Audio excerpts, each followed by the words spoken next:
It's a calm July afternoon in America's Pacific Northwest.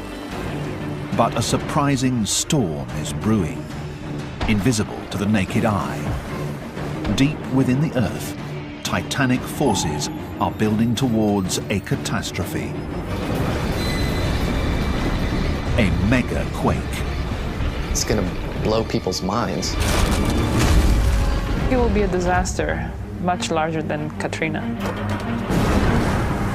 You're talking about something that's tens of thousands of times the size of any earthquake we've seen. The race is on to predict when it will hit. I wouldn't be surprised if it happened next week. And just how powerful the wave of destruction will be.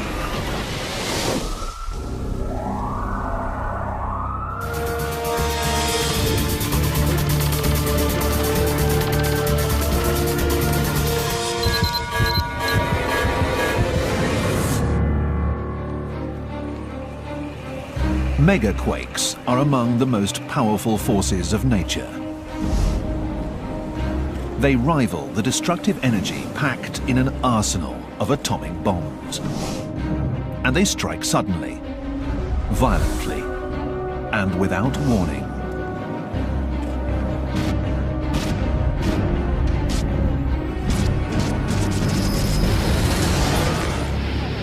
In 2004, a megaquake in Sumatra triggered a monster wave that killed more than 250,000 people.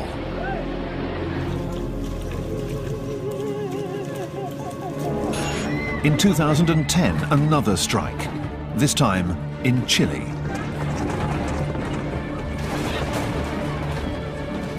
This megaquake had the power of thousands of nuclear bombs. It sped up the Earth's rotation, shortened the day by a microsecond, and moved an entire town over 3 meters. Now, many investigators suspect that the Pacific Northwest is in the same crosshairs. 3 large cities: Vancouver, British Columbia, Seattle, Washington, and Portland, Oregon, as well as 10 million people, sit right in the danger zone. As far as fatalities, it would be on par with what we saw in World War II. We would expect to have 2, 3, 4 people per 1,000 die. It's the same type of earthquake that we saw recently in Chile, which was a magnitude 8.8, and it's the same type of earthquake that we saw in Sumatra in 2004. That was a magnitude 9, 9.1.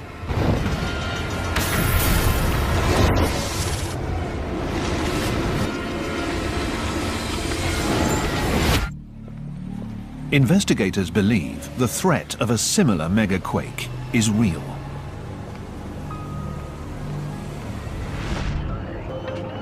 Just offshore, hidden beneath ocean waves, lies a ticking time bomb. This is the spot where the earthquake's going to come from. It's about 12 to 15 kilometers beneath the seafloor right below us here. Marine geologist Chris Goldfinger gets as close as humanly possible to the place where the Earth will start to rip apart. A megaquake strike zone.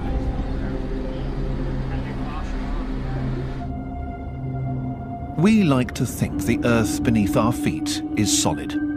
But take a closer look. The crust is actually made of about 12 plates. They move, grow, and grind into one another along fault lines. This is where megaquakes are born.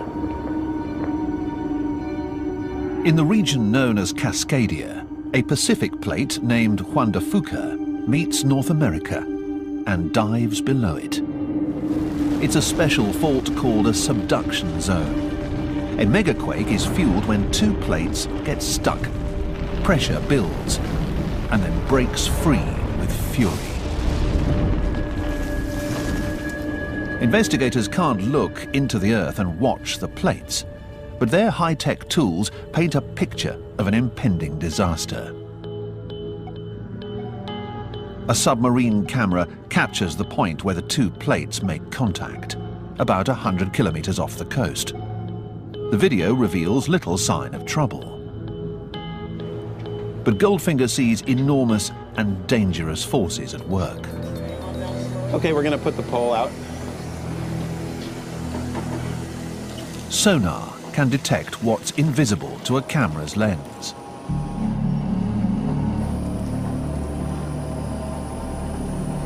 Oh, okay. About where the 20 fathom mark is? Yeah, that'd be perfect. If the fault is harmless, the seabed should appear smooth and undisturbed. This would indicate the plates are slipping past each other unimpeded. If sonar detects mountains, it's a sign the plates are jammed and an earthquake is building. The sonar map is striking. The Juan de Fuca plate is jamming itself under North America, pushing up the continental shelf.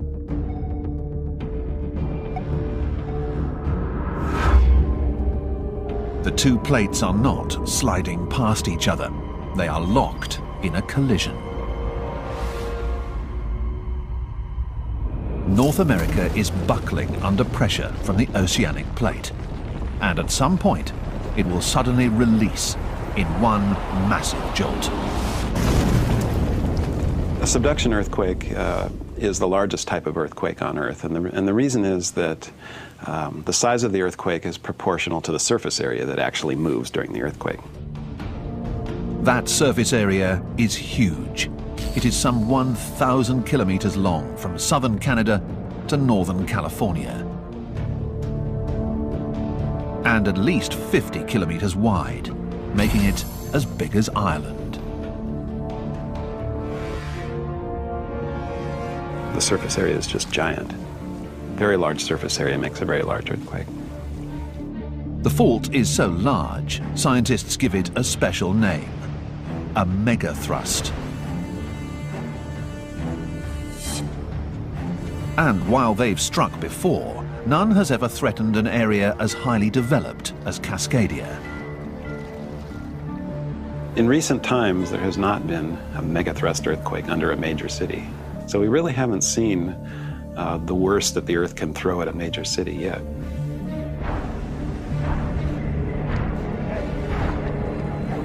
Due to the fault's size, the tremendous shaking could last for 5 minutes, a virtual lifetime of terror for those who experience it.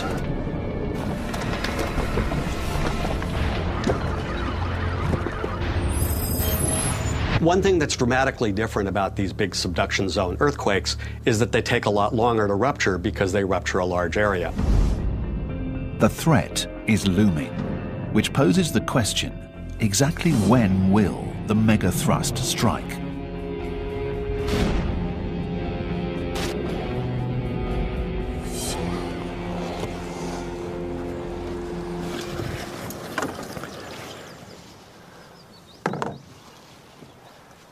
Geologists Rob Witter and Tim Walsh are looking for clues. Some of the evidence is cryptic and obscure, like centuries-old Native American legends.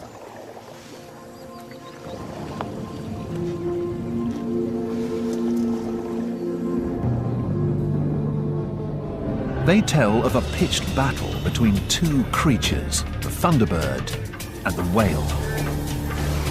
The Thunderbird is taken to represent strong ground shaking, and the whale is taken to represent the sea. And these native stories typically depict a battle in which the Thunderbird picks the whale up and drops it on land. To geologists, violent shaking means an earthquake. But the tales also suggest that the shaking caused the sea to invade the land.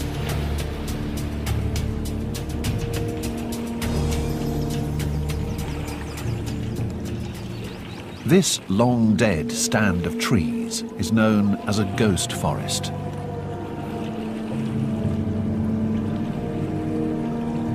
And this ghost forest has a story to tell.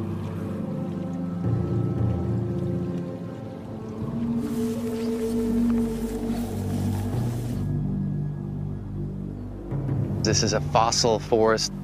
And like the forest behind us here, it was a healthy, vibrant forest full of western red cedar and Sitka spruce. Investigators suspect a mammoth earthquake sank the land. The tide invaded and created a swamp, killing the trees.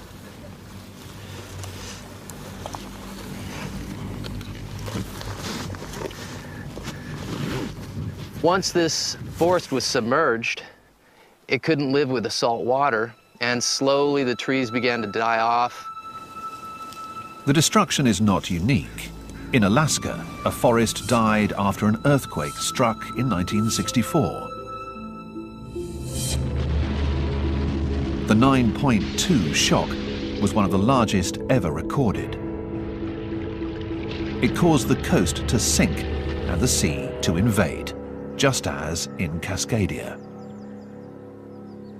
It would be an astonishing coincidence if it were anything but a big earthquake, like the ones we've seen do just this. Carbon dating shows the ghost forest died around 1700. But the definitive date is corroborated by another event, half a world away, in Japan.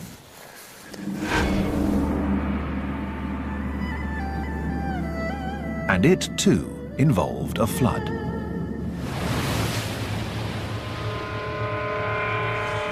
From out of nowhere, massive waves slammed ashore. The date was the 27th of January, 1700, about when the trees in Cascadia died. That pointed a finger directly at Cascadia as being the source of that tsunami. The puzzle came together. In January 1700, a massive earthquake hit and sank the coast, flooding the forests. It also generated a tsunami powerful enough to swamp unsuspecting villagers, thousands of kilometers away.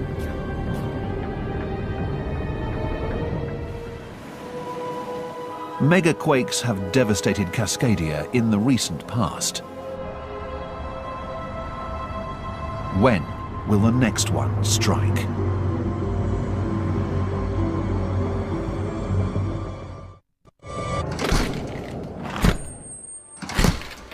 In a frozen vault at Oregon State University, Chris Goldfinger is hunting for clues in piles of dirt. They're soil samples he's gathered from deep below the sea floor. Goldfinger suspects they could reveal how often megaquakes strike. He has about 200 cores, and together they tell a story spanning 10,000 years, at least to a geologist who can read the evidence.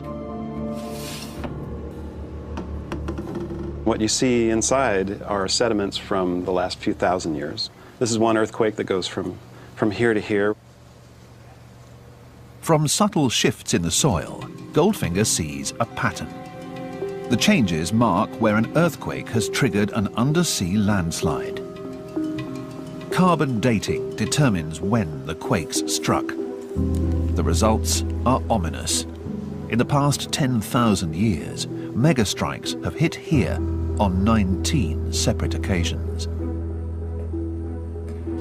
Clearly, the ground beneath Cascadia is not as stable as scientists once believed.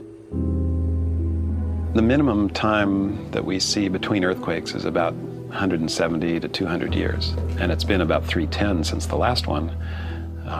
We're well within the window to have another earthquake. Our tools can't tell us exactly when the next megaquake will strike. But geologist Tim Melbourne sees clues that reveal how destructive a strike will be. All right, let's see the antenna here. Melbourne uses state-of-the-art global positioning. All right, this looks good.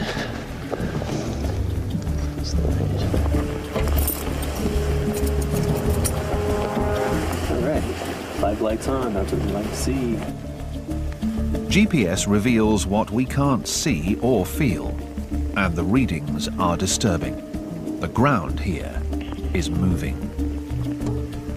This station is moving 3/4 of an inch a year, and that's because as the Juan de Fuca plate comes in under North America, the overlying North America plate is being dragged with it. GPS shines a light on the incredible force. The movement varies, but on average, the region is being shoved eastwards by 4 centimeters every year. It's a mammoth distance in geological terms.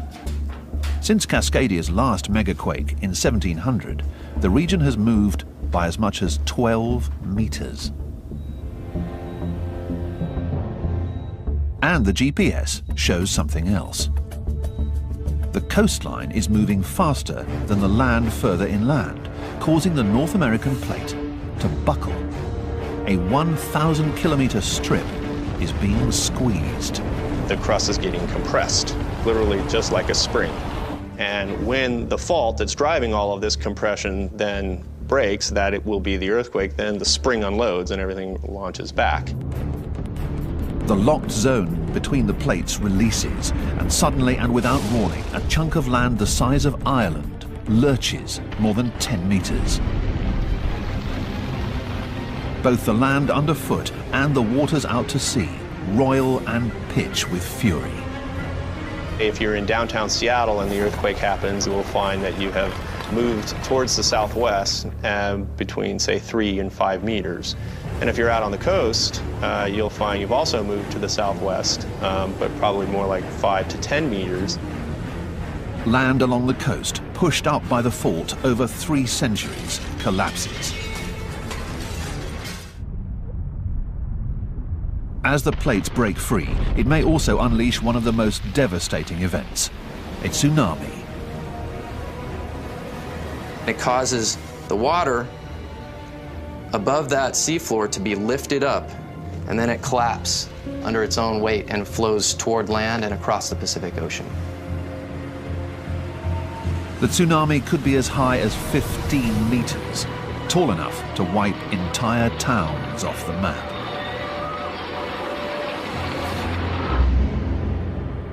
The Cascadia fault line is beginning to reveal the titanic forces at play. But one question remains.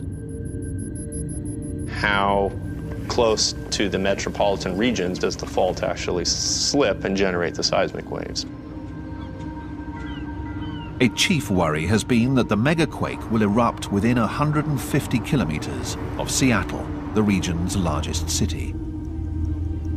Now, new evidence shows it may hit much closer than that.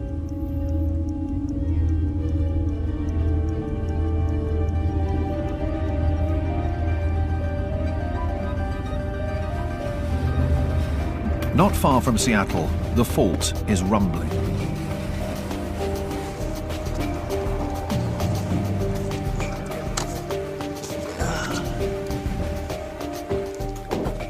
The shifts aren't instantaneous, as in an earthquake.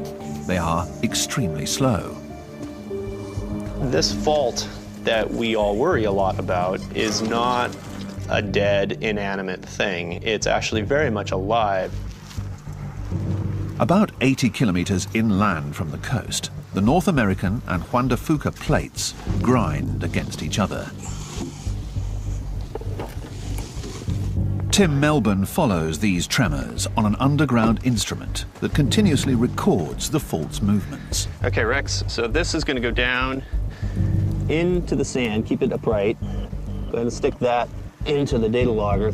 We can actually see it in a minute-by-minute basis. Where is the Cascadia fault slipping? How much did it slip by in the last 12 hours? The fault is not moving every day, but for specific short intervals every 14 months.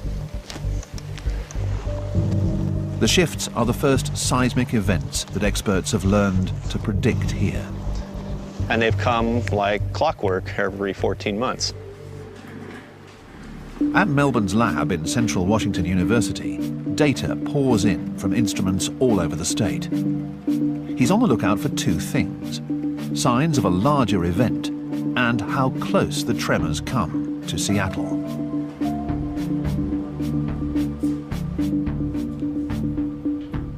When he and Rex Flake map where the fault is moving, the news is ominous. This one's only 170. Yeah, so this one's a good 60% bigger. The lock zone of the fault, rather than stopping at the coast of Cascadia, it actually comes inland, at least in the Washington State region, by as much as about 50 miles. The locked zones appear to extend much farther inland than previously thought.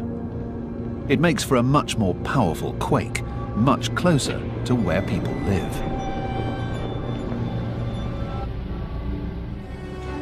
Seattle must now brace for a catastrophe its builders never anticipated. But it's not the only city facing this unwelcome news. In the middle of the continent, in America's heartland, another major quake may be building.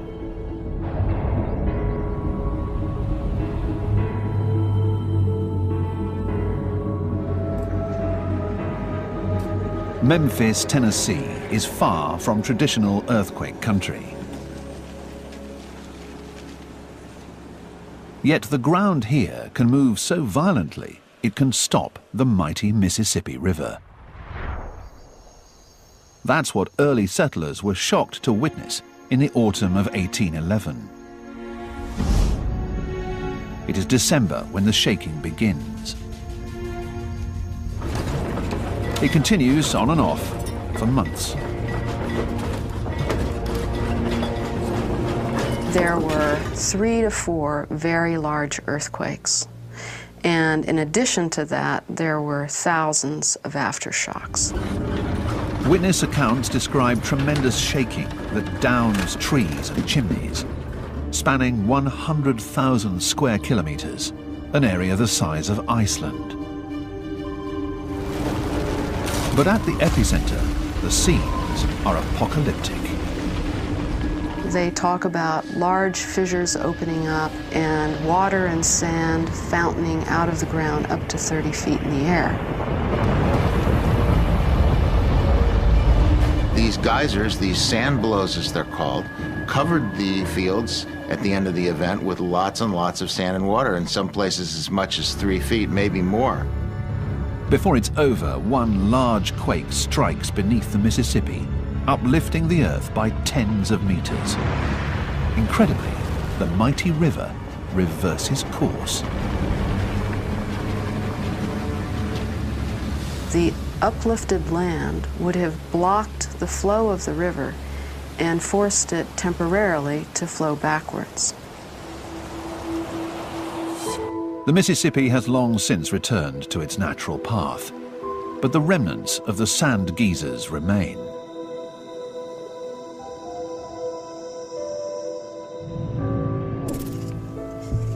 Excavations of those geysers and hunts for hidden fault lines are exposing what happened here and what may await Memphis.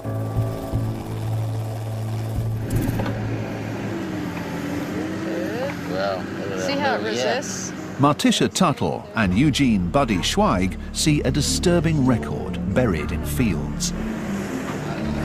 That's good. The quakes of 1811 and 1812 were not flukes. They were just the latest in a series that stretches over hundreds, if not thousands of years. This is the sand dike where the water and sand shot to the surface. The earthquakes turned the wet, sandy soil into a liquid. The water pressure between the sand grains starts increasing from the shaking until finally the sand grains are pushed apart so they're not touching each other anymore, and the material, instead of being just a layer of sand, starts behaving like a liquid. The quakes liquefy soil around 6 meters underground. The increased pressure inside the liquefied soil forces it to seek an outlet. It erupts.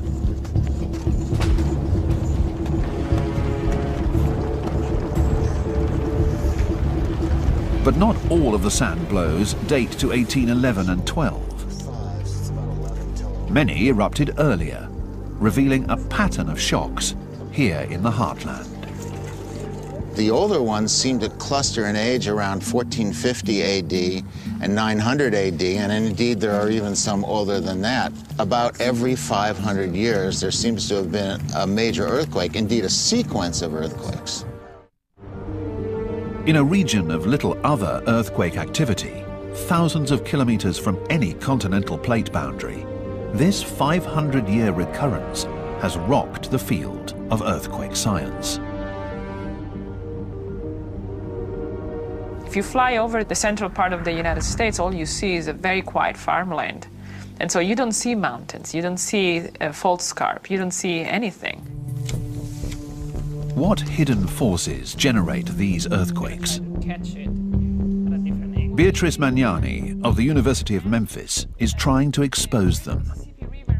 With no faults visible on the surface, Magnani teaches her graduate students to look for fractures underground.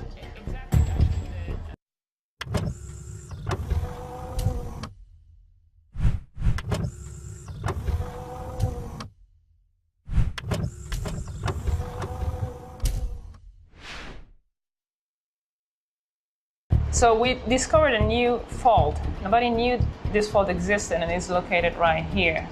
Now the key is understanding when this fault moved last, right? Not far from Memphis, the team hunts for fault lines by essentially taking an X-ray.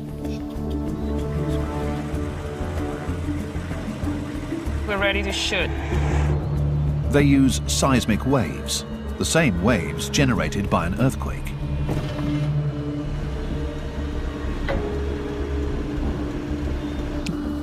The waves bounce off sediment below and return, where listening devices called geophones pick them up. The recordings reveal not just a single fault, but many. We're finding that there are many faults that are concealed under the sediments of the Mississippi River. Memphis's builders never realized it, but they erected their city very close to a major fault system.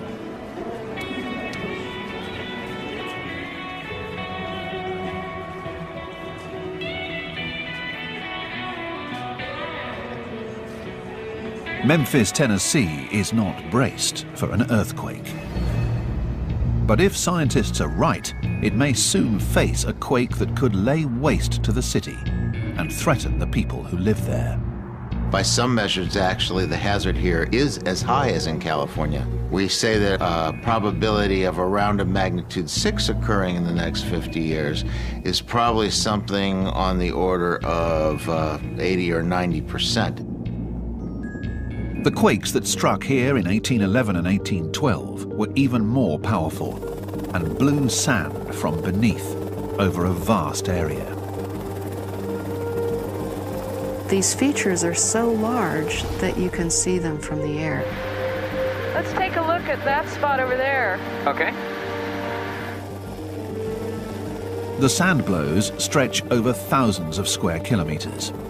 Only large earthquakes can liquefy soil over such a wide area. I think they were very powerful earthquakes. At least one of them was on the order of a magnitude 7.6 or larger. In 1811, few buildings existed that could collapse and kill people.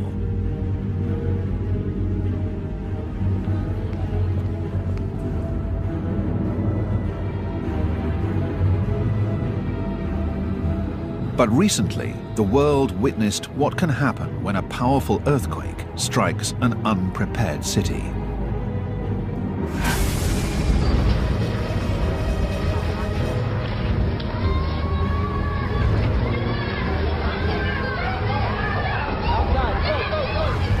This is Haiti in 2010. A magnitude 7 quake struck the capital, Port-au-Prince. Less powerful than the 1811 and 1812 quakes in the US. But it left Port-au-Prince in complete ruin.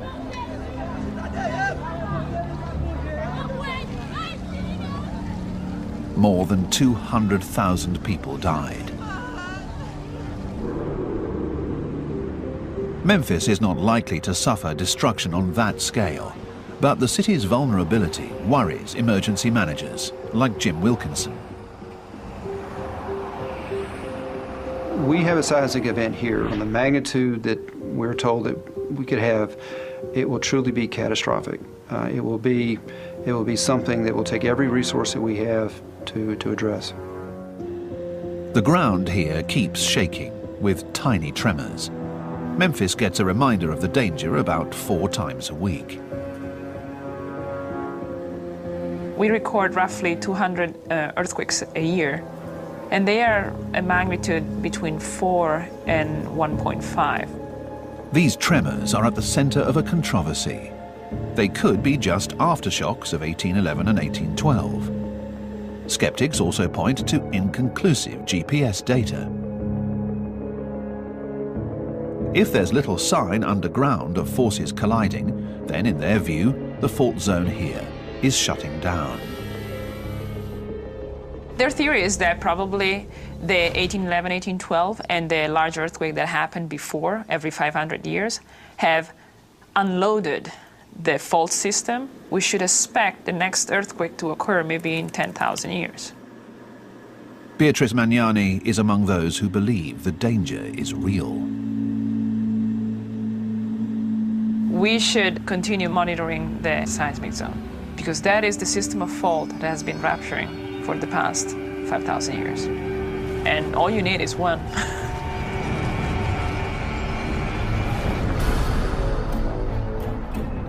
Just outside Memphis, a hidden fault may be like a spring, ready to release. 3,000 kilometers to the northwest, in Cascadia, there is no debate. The clock here is already ticking. Scientists are trying to determine if its cities will survive a mega-thrust quake.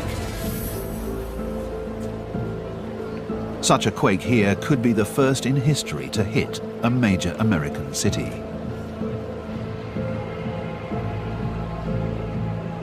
As it turns out, we just haven't had really large earthquakes near our really tall buildings.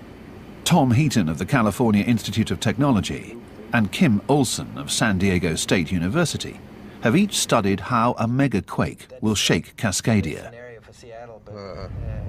In Olson's 3D model, the entire region suffers rapid shaking, the yellow and green.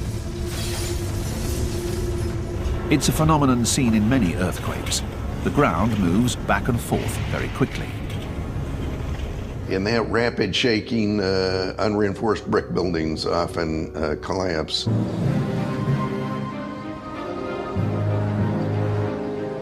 The region's historic districts are filled with unreinforced brick structures. Then there's the quake's additional danger, duration. In Olson's model, the shaking lasts for more than 5 minutes. That much quaking won't just collapse brick buildings. It will liquefy soils, sever highways, and collapse bridges. Anytime you have permanent ground deformation, if you have buildings or structures built on them, then they can be extensively damaged. But some areas like here, Yumei Wang monitors geological hazards for Oregon. She expects a Cascadia megaquake to liquefy soils along the rivers, disrupting the state's fuel and energy supplies. In this area, the land could move out by 25 feet, taking the towers down with it.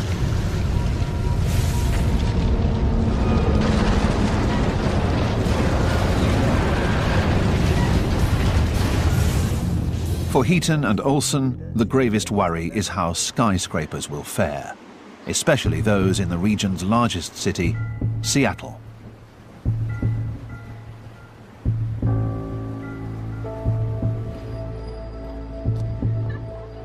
Skyscrapers are built to flex, which should allow them to survive earthquakes.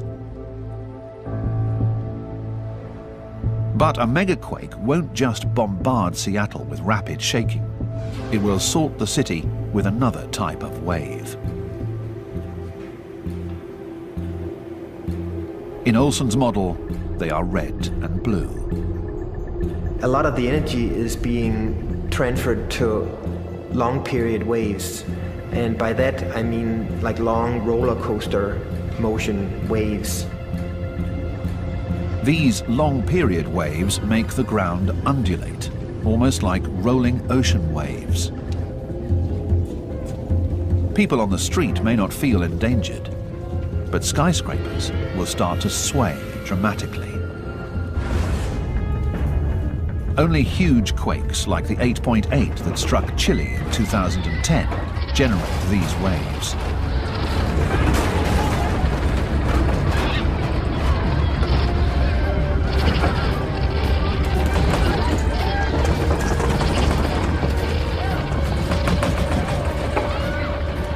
These waves may be especially dangerous in Seattle because the city lies upon deep soil, which traps seismic energy.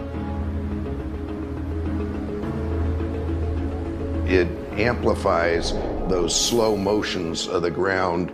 It makes them larger and it makes them last a longer period of time. The fear is that the swaying could become so dangerous that skyscrapers collapse.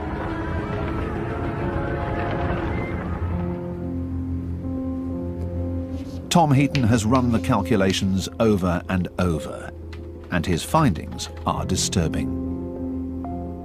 Basically, if the roof of the building is swaying more than about 3 feet relative to the base of the building, you're going to start seeing some permanent damage. It's conceivable that you could see collapse. Heaton estimates that many of the buildings of 10 or more stories could be in danger.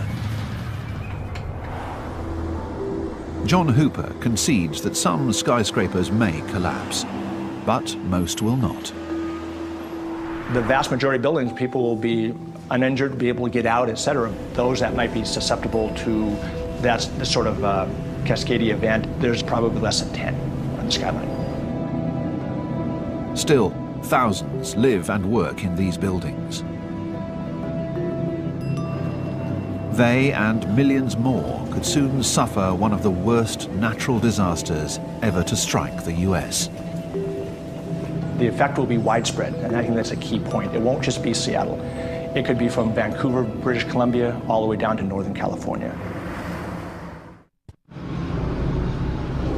The nightmare scenario is that the earthquake strikes on a sunny weekday afternoon in the middle of summer.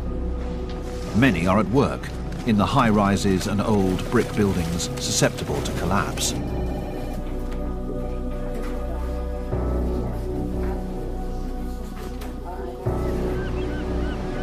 Thousands more are enjoying the beach.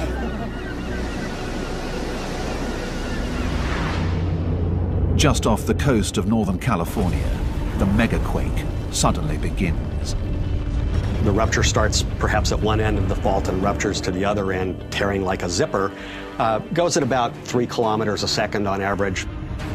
As North America jolts upwards, it generates the tsunami.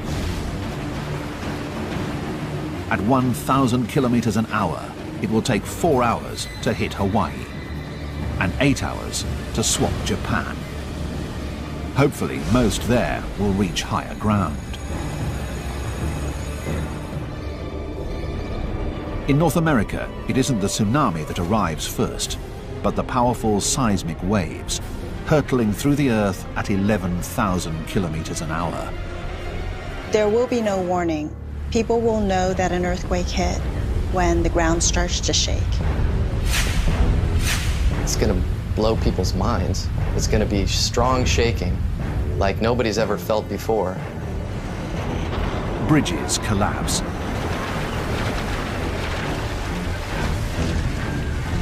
The ground sinks. In less than 2 minutes, the first waves hit Portland, Oregon.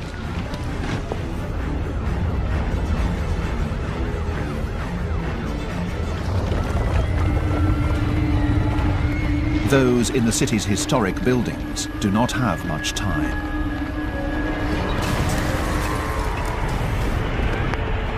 Hundreds, if not thousands, could be caught in these old buildings. Less than 30 seconds later, the first waves reach Seattle.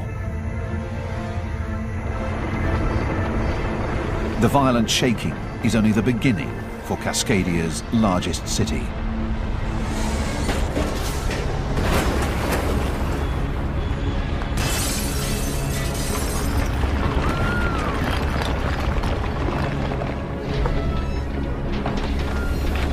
You might get half a minute of just sort of low-level shaking. Then the ground shaking might begin to build on you. The city's deep soil traps the waves and amplifies them.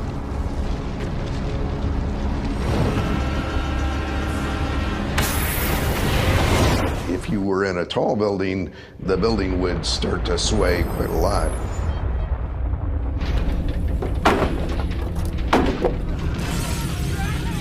The shaking has gone on for more than 2 long minutes. Fires erupt across the region.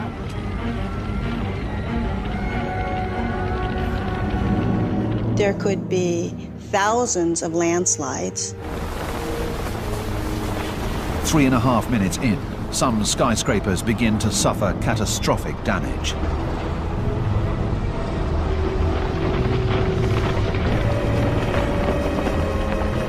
Most steel buildings will begin to fracture the welds. In the case of concrete, they'll start to get cracks in the concrete elements. Some may collapse.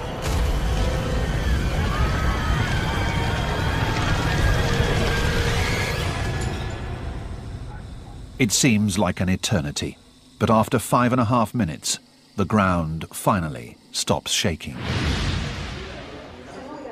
The survivors in the cities evacuate. They've just endured one of the Earth's most violent events.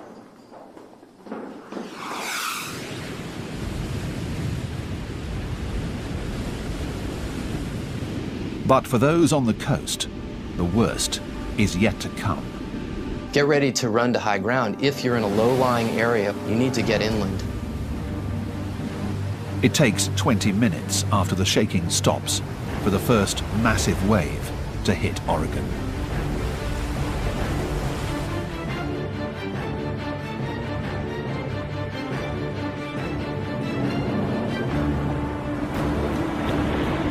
It's not just one wave, it's a series of waves that will continue to come for many hours and possibly a day.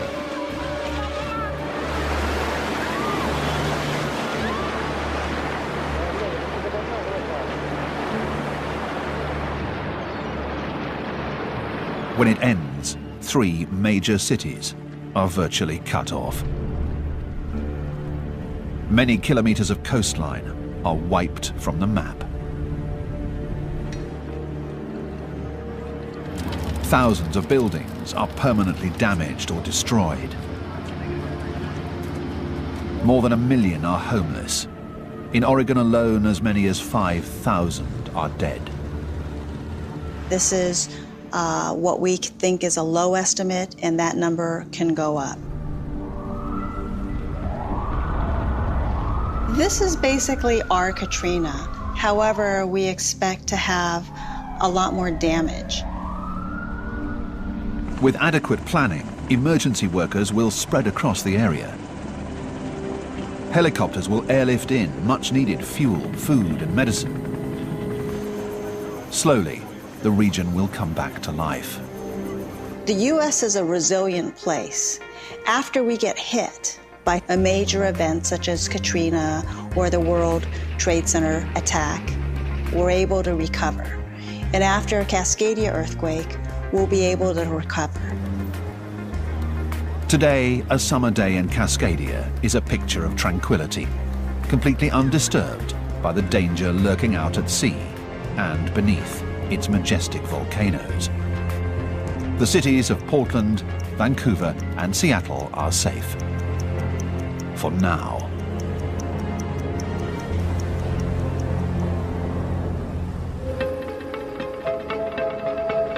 Don't miss Why Planes Crash, a brand new series starting next Monday at 9, only on National Geographic Channel. Stay tuned for Air Crash Investigation.